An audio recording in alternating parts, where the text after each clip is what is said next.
En ces temps extrêmement troublés, les éditions Point republient un livre essentiel. C'est la seule biographie en langue française de Primo Levi. Elle est l'œuvre de Myriam Anissimov et sa première publication a eu lieu en 1996, il y a plus d'un quart de siècle.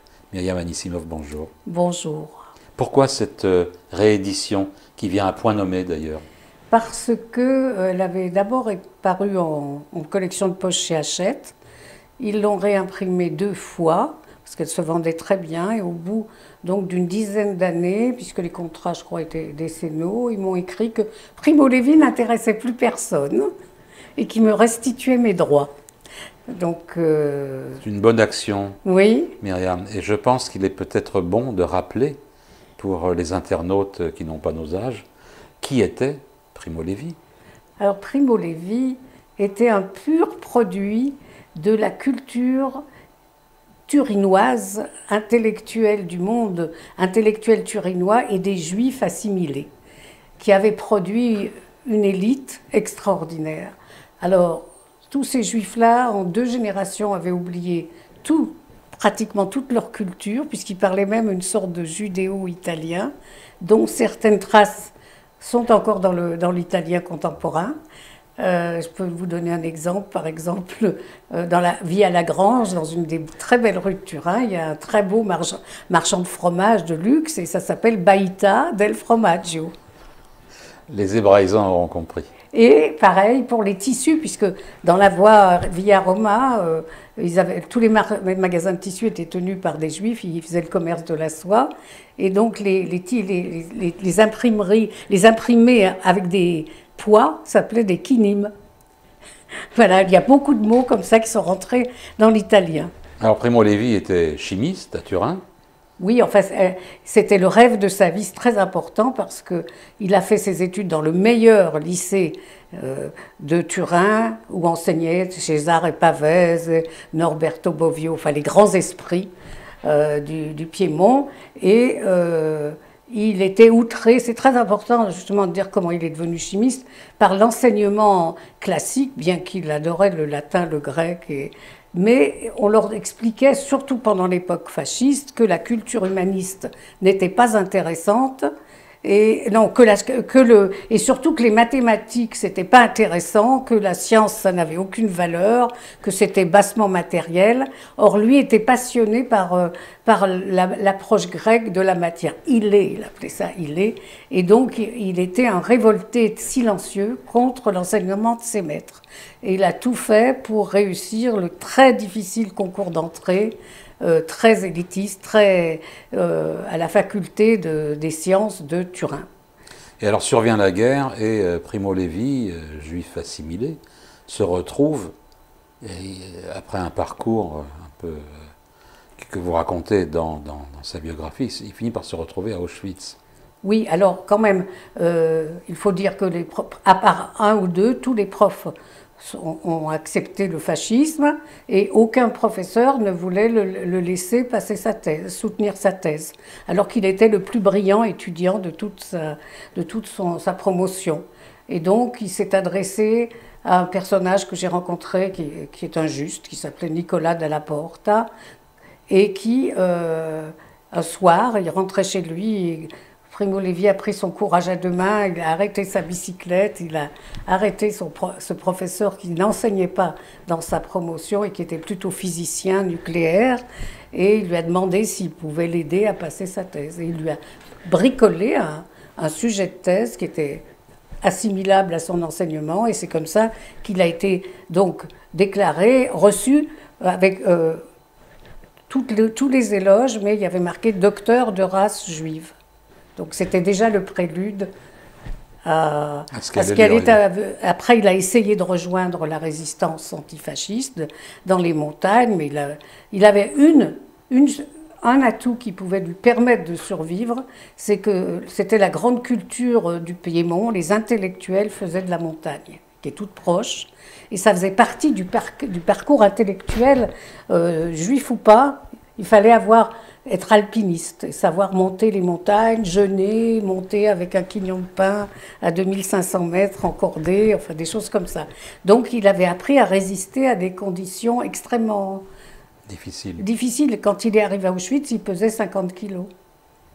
Il a survécu à Auschwitz et des années plus tard, il a écrit ce qui est devenu peut-être le livre le plus célèbre, si je peux dire, sur l'expérience Auschwitz, si on peut appeler ça une expérience, intitulée « Si c'est un homme ». Alors il a écrit tout de suite à la vérité, parce qu'il disait que son besoin de témoigner était plus essentiel encore que de satisfaire sa faim ou la soif.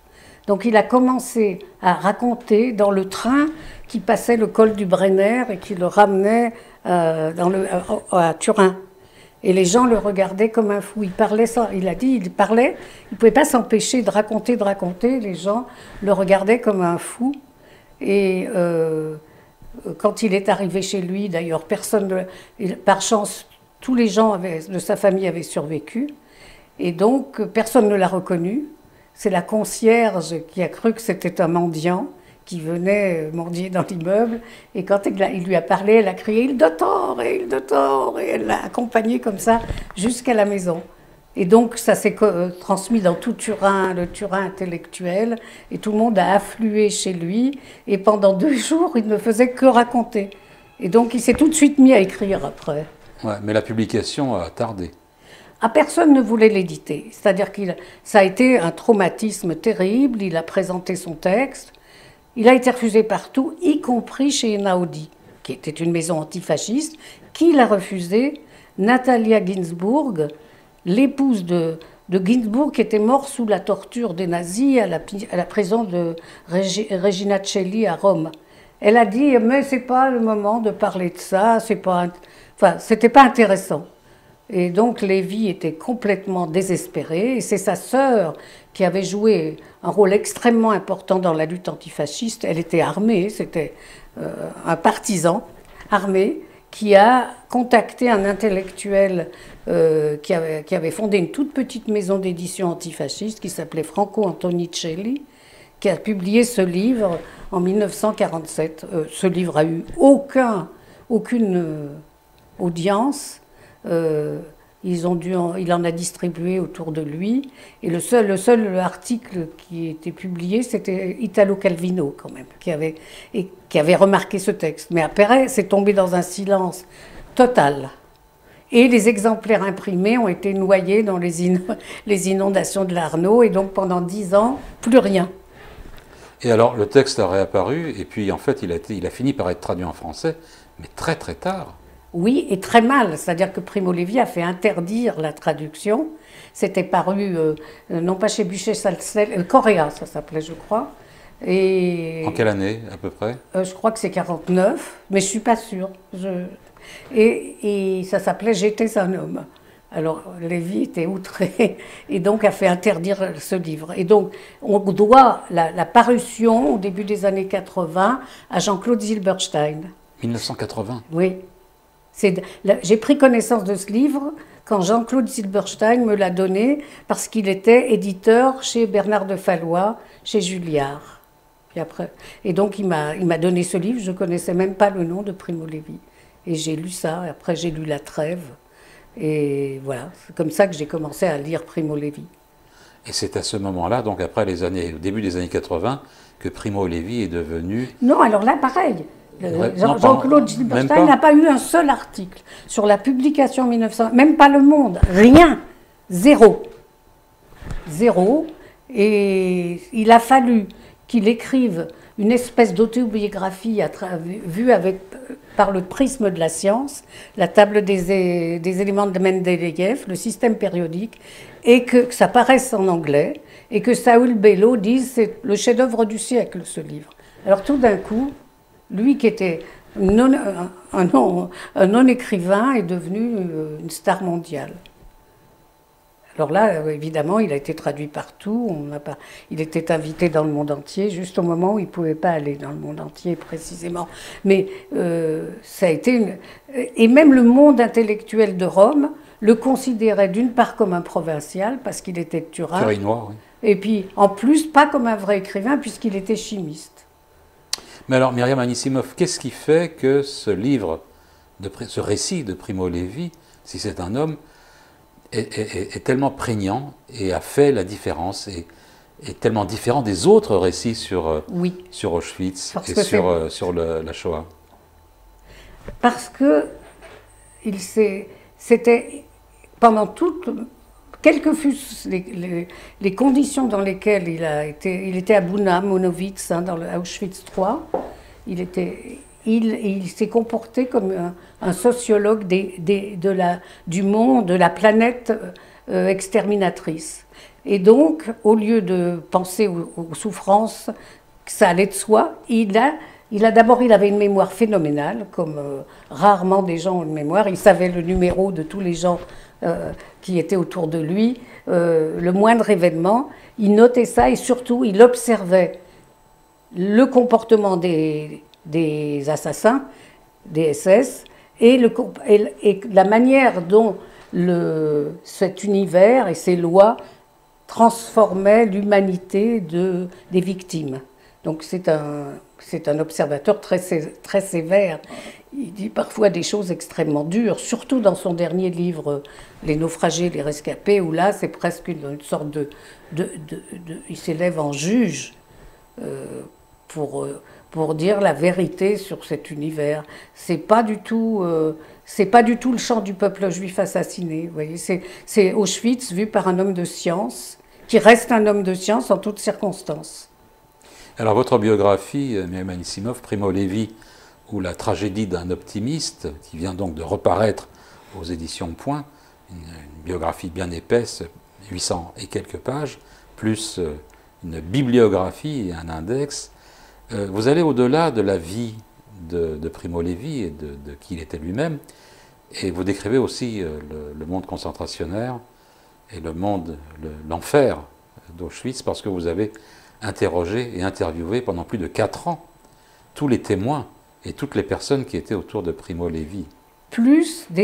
Grâce par exemple à Henri Bulavko, des témoins que d'autres biographes dont ils ignoraient même l'existence. Vous avez, grâce à Bulavko, retrouvé le Maurice en question. Maurice Resnick, et j'ai trouvé celui que Lévy juge, à mon avis, injustement, qu'il appelait Albert, et qui était un adolescent qui a été violé par des cabots et des SS, et que Lévy avait mal jugé, à mon avis, mais il n'a pas donné son nom, justement, mais je l'ai retrouvé aussi.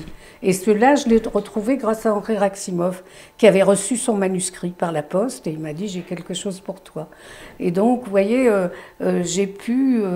par ailleurs, je pensais que quand on avait affaire à une personnalité de cette dimension, en tant qu'homme de science, en tant que penseur, en tant qu'écrivain, je trouvais que sa vie personnelle, puisqu'elle était assez terne à la vérité, et ce qu'il y avait à en dire n'était pas forcément très agréable, le plus important, c'était ce qui avait fait le centre de sa vie et de son œuvre. Donc je me suis mis à la portée de gens qui lisaient, qui allaient prendre mon livre et qui ne savaient rien d'Auschwitz.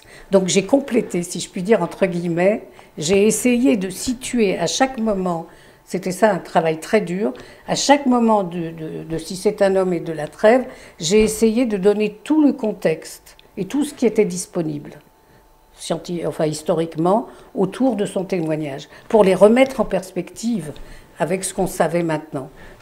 Alors au moment où la mémoire collective semble oublier un petit peu ce qu'était la Shoah, cette publication, cette republication vient à son heure. Myriam Anissimov, Primo Levi ou la tragédie d'un optimiste, aux éditions Point, une édition corrigée et augmentée. Merci Myriam Anissimov. Merci.